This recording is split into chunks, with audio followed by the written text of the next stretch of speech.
मोर परिचय है मुई बरगढ़ अमापल्ली मोर परिचय है जे मुई पश्चिम ओडिशा धनुयात्रा कलाकार संघर सभापति अच्छे। आर आज जेन आम आईचु इनके सब कलाकार भाई मान को नहीं करी एटा गोटे बटे इश्यू धरिक आईचु। आम जानलु किसी दिन भितर जेनटा कि सरकारी विज्ञप्ति भी बाहरी छे। आर बरगढ़ जेन आमर कमिटी कल्चरल कमिटी जहाँ कहूँ बरगढ़ धनुयात्रा भी जेन कमिटी अच्छे सेटा जेन विज्ञप्ति भी बाहर करिछन आम ताके स्वागत करूँ। किंतु से कथाटे रहा जे हृषिकेश बाबू जेन पुराना कंस थे हृषिकेश भोई से दोषी साब्यस्त होइछन। आ तांको कलेक्टर साहब भी से मीटिंग उपरे दोषी साब्यस्त बोलिक प्रमाण देछन। तो आम ये कहबार के चाहूँ जे जनकर जदि दोष मुक्त नुहे ताके ई बरगढ़ जेन खोला रंगमंच के आउ एड़े बड़ धनुयात्रा के इन सुजोग देवार लगे आम विरोध करुँ। यहाँ आमर संघर निष्पत्ति है। आर संघ ताको से दोषमुक्त न होबार जाक बहिष्कार भी करा जाइछे। आज मीटिंग उपरे आज मीटिंग आमर थिला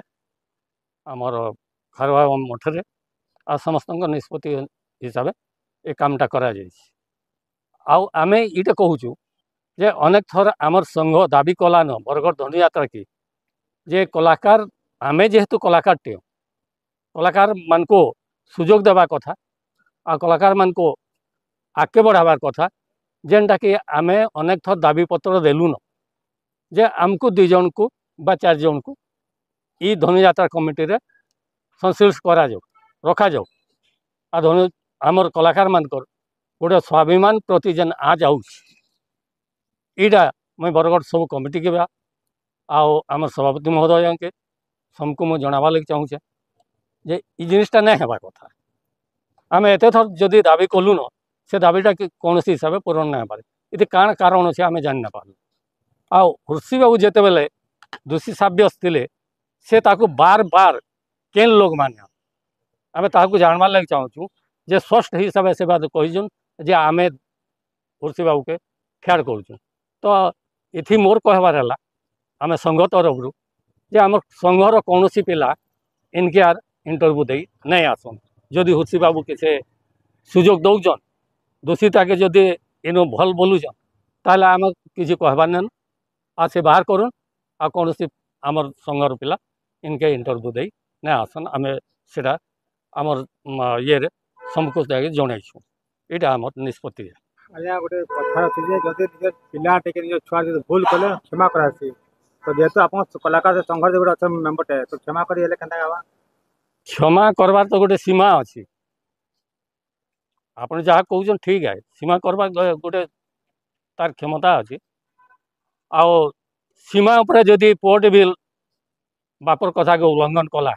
ताले ताके तेजपुत्र हिसाब दिज्व यहाँ किसी कहबार ना। मुई जगदानंद मिश्र पश्चिम ओडिशा धनुयात्रा कलाकार संघर संपादक अच्छे। आज आमर संघीय मीटिंग थिला कोर कमिटी बैठक रे निष्पत्ति है जेहेतु विवादीय व्यक्तित्व हृषिकेश भोई आमर व्यक्तिगत शत्रुता कहारी संगे नानता कर तो व्यक्तिगत कथा नुहे से बरगढ़ धनुयात्रार स्वाभिमान कथा आमर अंचल स्वाभिमान कथा एज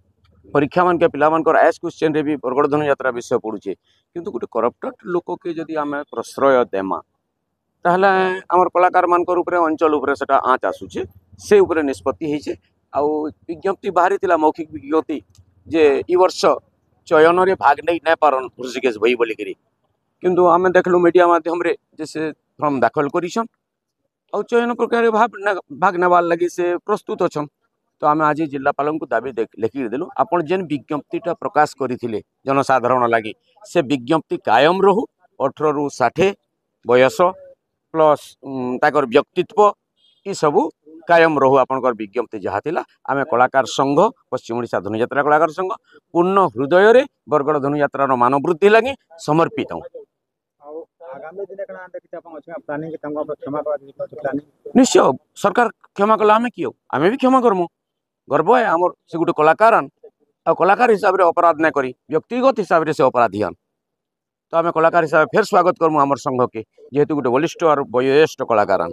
मो सुशील कुमार मेहर ग्राम चिचिंडा थाना भेड़न